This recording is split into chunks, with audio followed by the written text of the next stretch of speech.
লঙ্কার সৈন্যবল দুর্বল হয়ে পড়েছে, আর আমি যুদ্ধকে দীর্ঘায়িত করতে চাই না। তাই আজ আমি নিজে যুদ্ধে যাব, এই বনবাসীদের আমি হত্যা করব।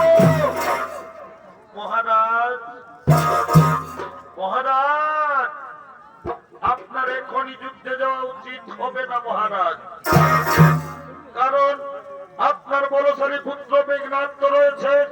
আজ আপনি মেঘনাদকে যুদ্ধে পাঠিয়ে দিন মহারাজ, আজ আপনি মেঘনাদকে যুদ্ধে পাঠিয়ে দিন। হ্যাঁ, ঠিকই বলেছ রে মন্ত্রী সেনাপতিগণ, আমার সবচেয়ে বলশালী পুত্র মেঘনাদকে আজ আমি যুদ্ধে পাঠাবো। কোথায় কোথায় রে মেঘনাদ?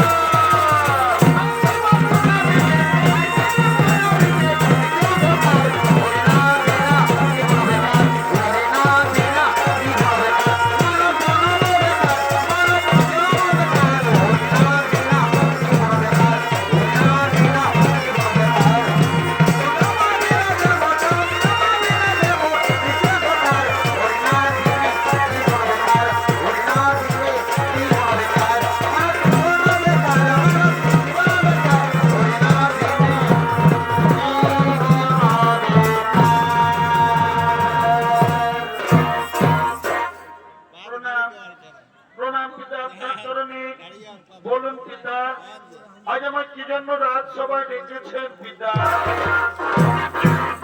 ওরে ওরে পুত্র মেঘনাদ, আমি লঙ্কা যে সমস্ত বলশালী যোদ্ধা ওই ভিখারি রাম লক্ষণের রণে পাঠিয়েছিলাম, কেউ আর ফিরে আসেনি লঙ্কায়।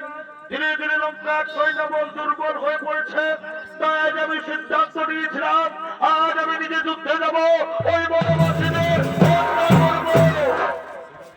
কিন্তু আমার মনে হলো আমার সবচেয়ে বলশালী পুত্র মেঘনাদ তো রয়েছে।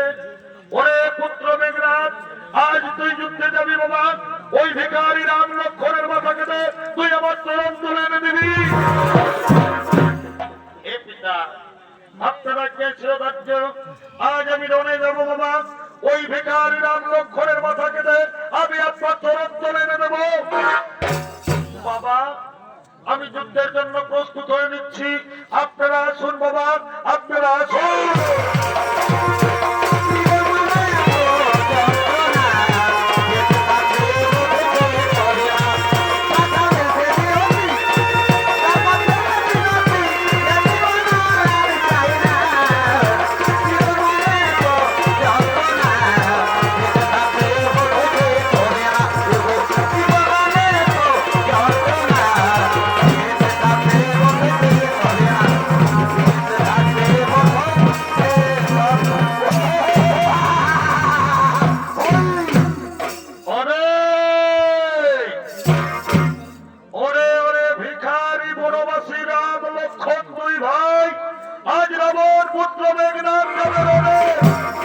তোদের দু ভাইয়ের মাথা কেটে এনে দেবো আমি আমার বাবার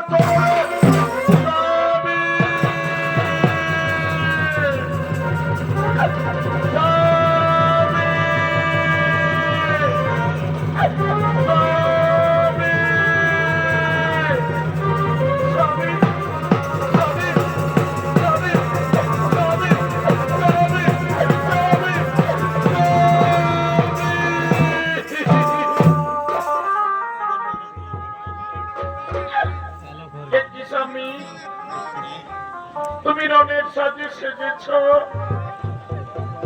তুমি কোথায় চলেছ স্বামী?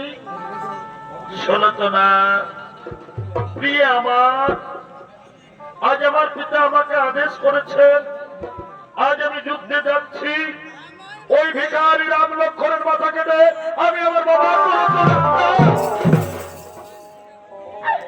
না যাবি না, আমি তোমাকে রণে যেতে দেব না, আমি তোমাকে হারাতে চাই না গো, আমি তোমাকে রণে যেতে দেব না, আমি তোমাকে রণে যেতে দেব।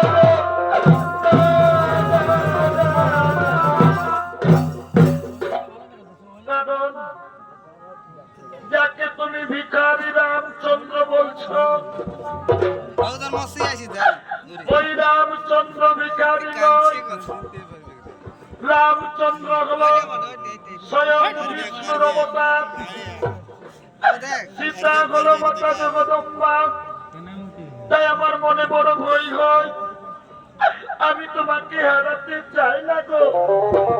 আমি তোমাকে রনে যেতে দেব না, আমি তোমাকে রনে যেতে দেব না।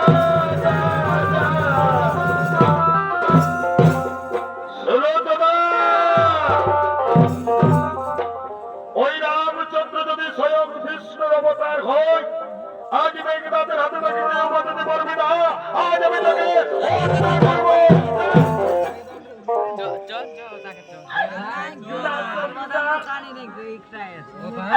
আপনার কথা আমার বিশ্বাস হয় না, কারণ লঙ্কার যে সমস্ত বড় যোদ্ধা ওই ভিখারি রাম লক্ষণে রনে গেছে, কেউ তারা ফিরে আসেনি লঙ্কায়। সবাই ঘুমিয়ে পড়েছে কালের কবলে। তাই আমার মনে মনে ভয় হয়, আমি তোমাকে হারাতে চাই না, আমি তোমাকে যুদ্ধে যেতে দেব না, আমি তোমাকে যুদ্ধে যেতে দেব না।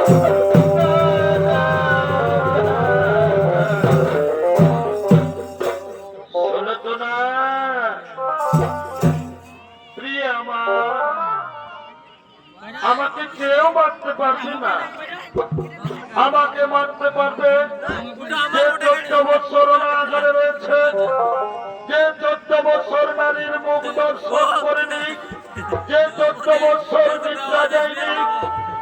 কিন্তু এমন বীর পুরুষ আমি রামচন্দ্রের শিবিরে কাউকে দেখতে পাচ্ছি না।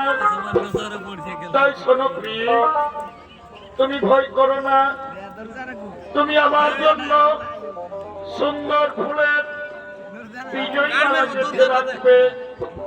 আমি যুদ্ধে জয়ী হয়ে সর্বপ্রথম আমি তোমার কাছে আসবো। তুমি আমাকে আদর করে ভালোবেসে তোমার কোলে বসিয়ে তুমি তোমার হাতের বিজয়ী মালা আমার কোলে পরাবে। আর তুমি আমাকে যুদ্ধে যেতে কথা দিও না প্রিয়।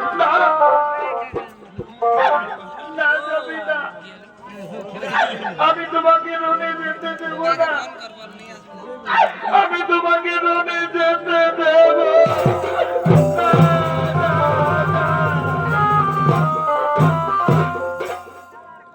জানো স্বামী, কাল রাত্রে আমি কুস্বপ্ন দেখেছি, কে যেন আমার স্বামীকে কেড়ে নিচ্ছে। না না না, আমি আমার স্বামীকে কেড়ে নিতে দেব না, আমি তোমাকে রনে যেতে দেব না, আমি তোমাকে রনে যেতে দেব না।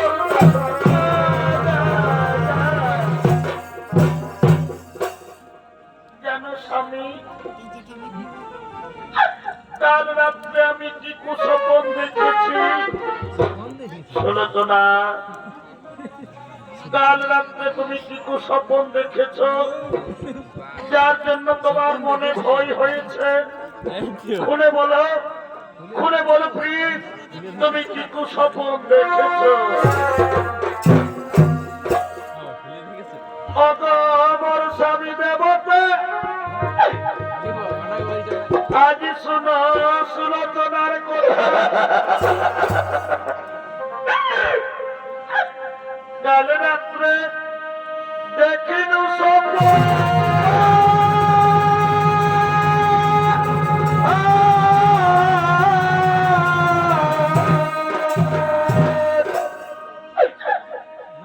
আমাদের লঙ্কায় জীবনে সাথে আবার স্মৃতির সিঁদুর কেড়ে নিচ্ছে।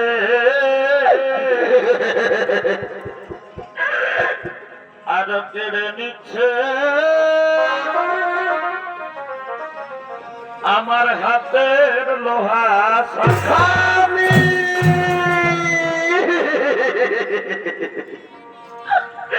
আমার শ্বশুরের এমন দশা দেখি বড় জোরে গাধার উপর আছেন বসি। এটি তুমি বলছো সুলোচনা? শূন্য দেখি শাশুড়ি মায়ের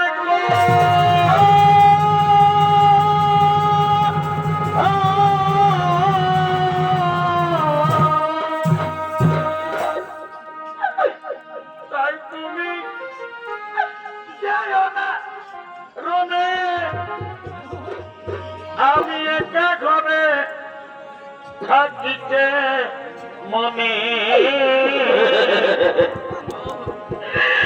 আমি সুলোচনা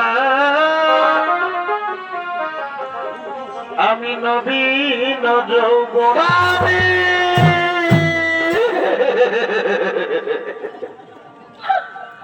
কাইরনে না দিব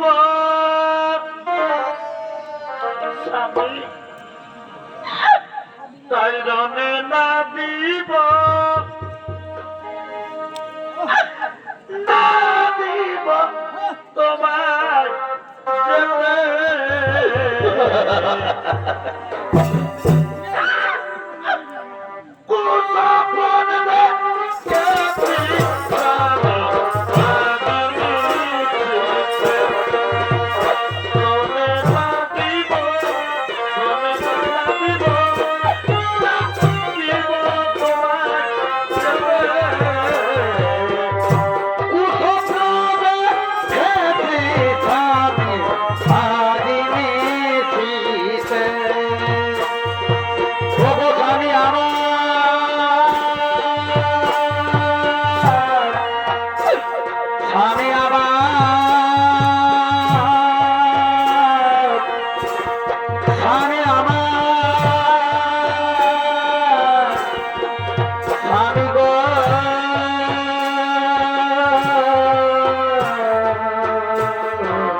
তুমি জানো না আমাকে ব্রহ্মদেব বর দিয়েছে আমি যুদ্ধে যাওয়ার আগে আমি নিকুম্ভিলা যজ্ঞ করব।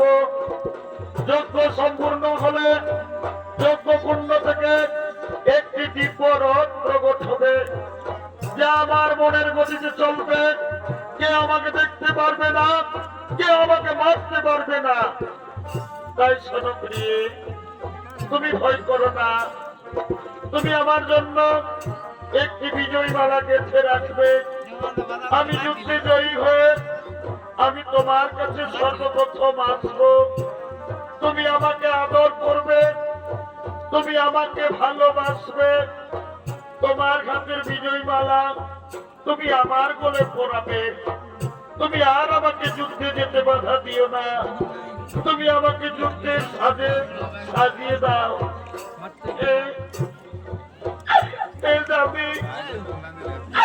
আর আমি তোমাকে যুদ্ধে যেতে বাধা দেব না।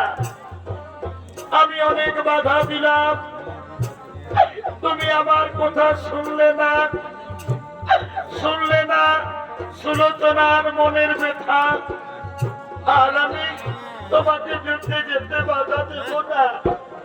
স্বামী গো, আজ আমি প্রতিবরণ করব। প্রতিবরণ করে তোমাকে নিজের হাতে যুদ্ধের সাজে সাজাবো।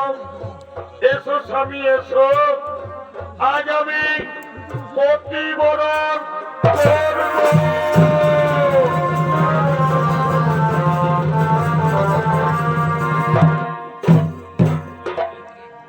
জীবনের সার তুমি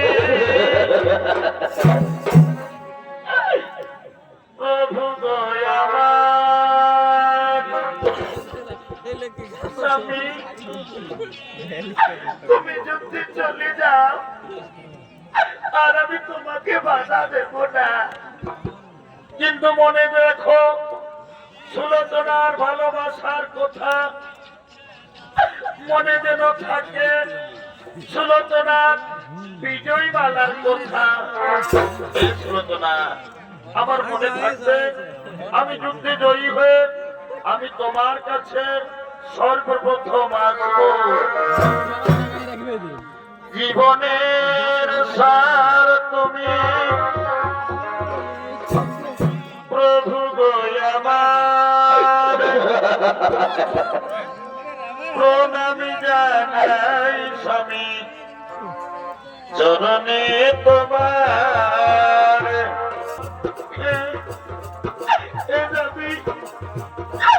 আর আমি দেরি করবো না। আমি তোমাকে নিজের হাতে যুদ্ধের সাজে সাজাবো। তোমাকে নিজের হাতে যুদ্ধের জীবনের ভার তুমি প্রভু গো আমার, প্রণাম জানাই আমি চরণে তোমার, প্রণাম জানাই আমি চরণে তোমার। দাঁড়াও দাঁড়াও স্বামী, তোমার বিজয় ধনুক আমি এনে দিই। এই তো আমার স্বামীর বিজয় ধনুক। এই নাও স্বামী, এই নাও তোমার বিজয় ধনুক। এবার তুমি যুদ্ধে চলে যাও, আমাকে মনে রেখো। বিদায় সুরক্ষা। প্রভু গো আমার, প্রণাম জানাই আমি চরণে তোমার, প্রণাম জানাই আমি গো চরণে তোমার।